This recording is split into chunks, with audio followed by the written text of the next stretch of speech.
Et dans la palette des calques, maintenant, vous allez pouvoir verrouiller ce calque. Il ne nous intéresse plus.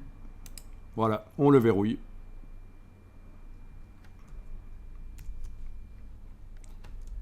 Et ce calque, bien sûr, on va le mettre en dessous de l'autre. Donc vous allez positionner le pointeur à droite du nom ici, enfoncer le bouton de la souris, garder enfoncé, descendre. Attention, mais ça va ici parce que le calque 1 est verrouillé. Mais s'il n'était pas verrouillé, voilà ce qui se passe. Je vous montre. Pas besoin de déverrouiller chez vous, mais je vous montre. Si le calque 1 n'était pas verrouillé, quand vous déplacez, si vous lâchez le bouton de la souris quand vous êtes comme ça, vous allez mettre le calque fond coloré dans le calque 1. Le calque fond coloré va devenir ce qu'on appelle un sous-calque. Et ce n'est pas du tout ce qu'on veut. Il faut descendre plus bas jusqu'à ce que vous ayez cette ligne horizontale qui vous indique qu'il va être placé en dessous. Bon, voilà. Mais si votre calque 1 était verrouillé, vous n'avez pas pu de toute façon le déplacer fond coloré dans calque 1. Il n'y avait aucun danger que ça se passe. Alors, résultat, qu'est-ce qui se passe? Si on zoome maintenant, si on double-clique sur la main, oui, utilisons ce qu'on a vu tout à l'heure, le double-clic sur la main dans la palette des outils pour mettre le document le plus grand possible sur l'écran, notre page A4.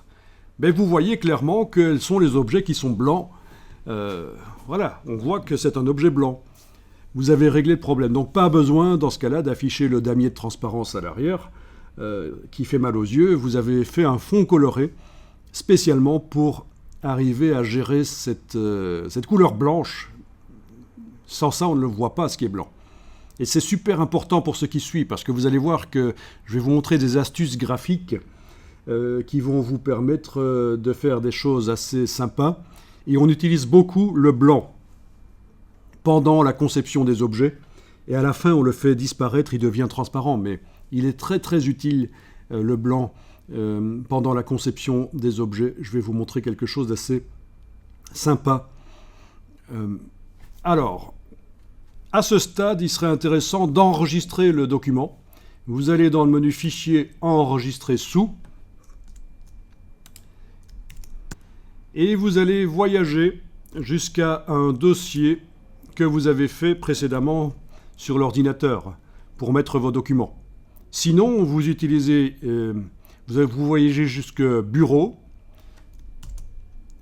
et vous cliquez sur l'icône de création de nouveau dossier qui sur Windows sera différente ici que sur Mac, mais vous connaissez sans doute la gestion des fichiers, c'est un préalable pour participer à la formation, c'est d'arriver quand même à connaître un peu le système d'exploitation, comment on gère les fichiers. En tout cas, d'une manière ou d'une autre, vous créez un dossier dans lequel vous allez enregistrer vos documents. Alors, ici, mon dossier, j'ai déjà des choses dedans, mais ça, vous n'avez pas besoin de les avoir.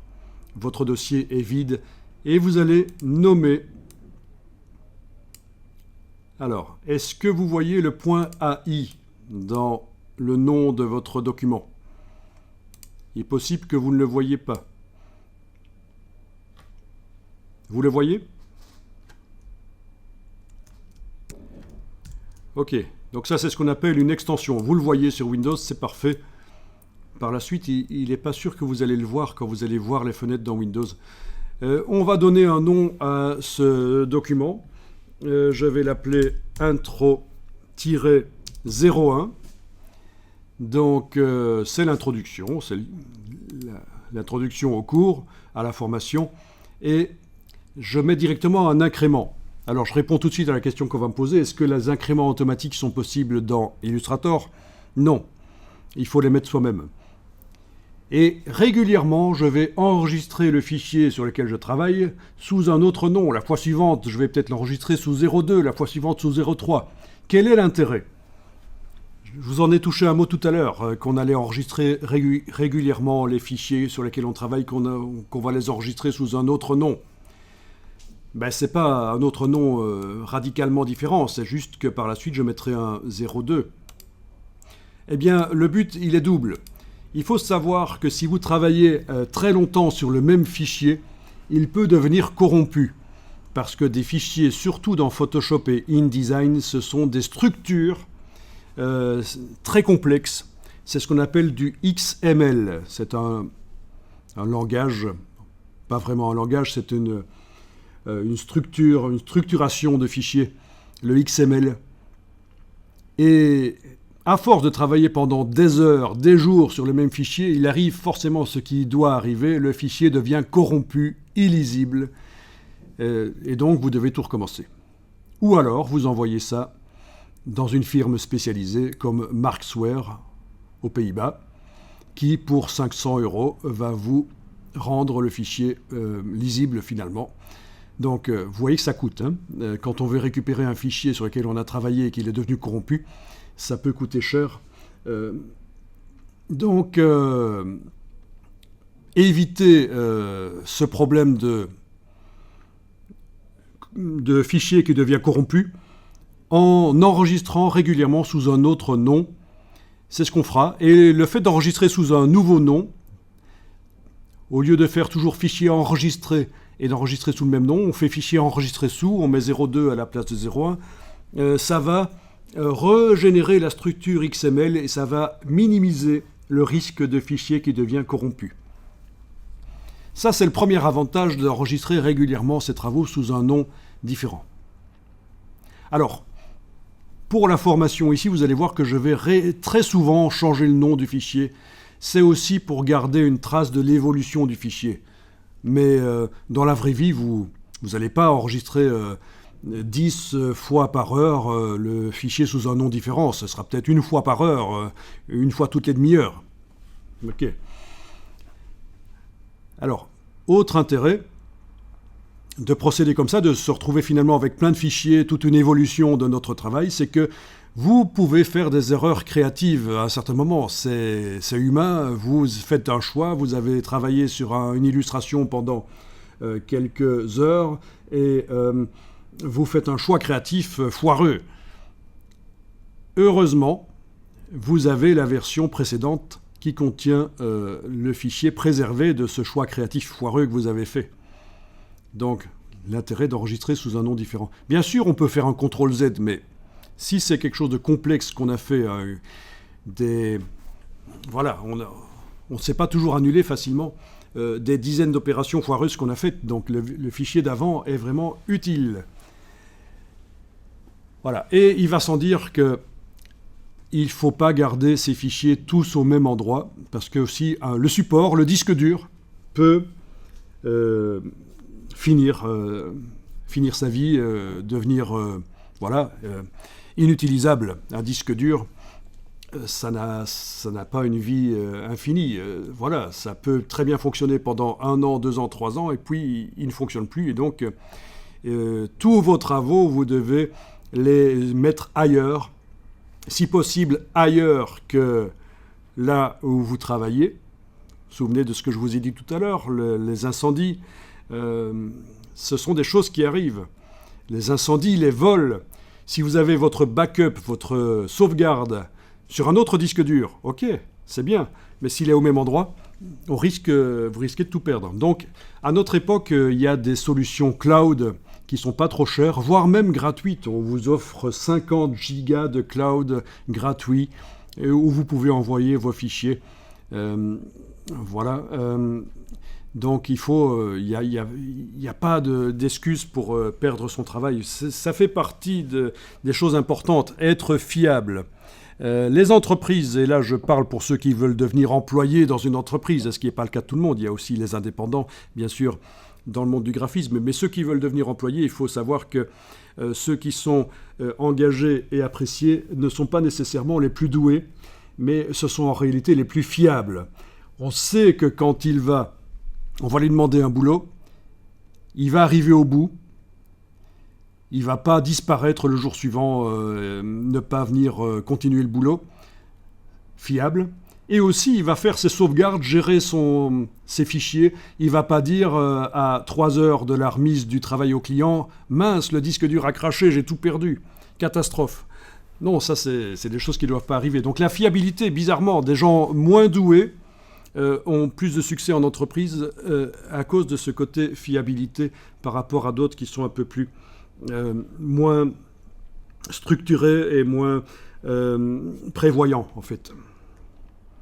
Voilà, donc vous avez ici le format dans lequel on peut enregistrer. Alors, les anciens vont souvent vous parler du format EPS, mais vraiment c'est obsolète, c'est has-been le EPS maintenant, à moins que vous ayez vraiment des appareils comme des découpeuses laser, vous voyez, pour faire du packaging, où ça nécessite un fichier EPS, mais donc vraiment c'est un vieux format, le PostScript encapsulé. PostScript.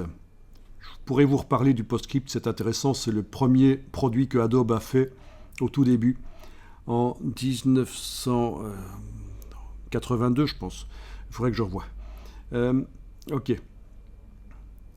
Voilà. Donc ça, vous n'allez pas trop vous en occuper. Vous allez, à ce stade-là, quand vous enregistrez un fichier Illustrator, toujours l'enregistrer au format Illustrator, la plupart du temps. Alors, quand vous cliquez sur Enregistrer, vous avez une boîte qui arrive, une boîte d'options. Et c'est là que vous pouvez rendre compatible le fichier avec d'anciennes versions. Je vous rappelle qu'ici, je travaille... Tiens, je suis dans la version 2000...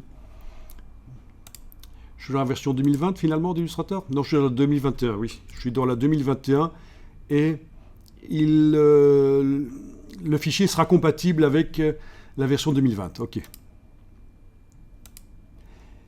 Si vous travaillez avec des gens qui ont un Illustrator plus ancien que vous pouvez rendre votre fichier compatible pour qu'ils puissent l'ouvrir. Dans le menu ici, toute la série des Illustrator CC et même plus anciens CS6, etc.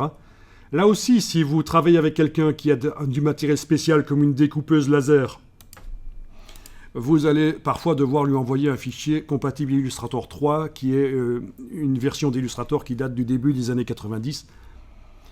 Mais ne faites pas ça. Ne transférez pas vos fichiers vers une version plus ancienne d'Illustrator. Ça risque de bouger. Les choses risquent de bouger. L'illustration va changer d'aspect. C'est quelque chose qu'il faut absolument éviter.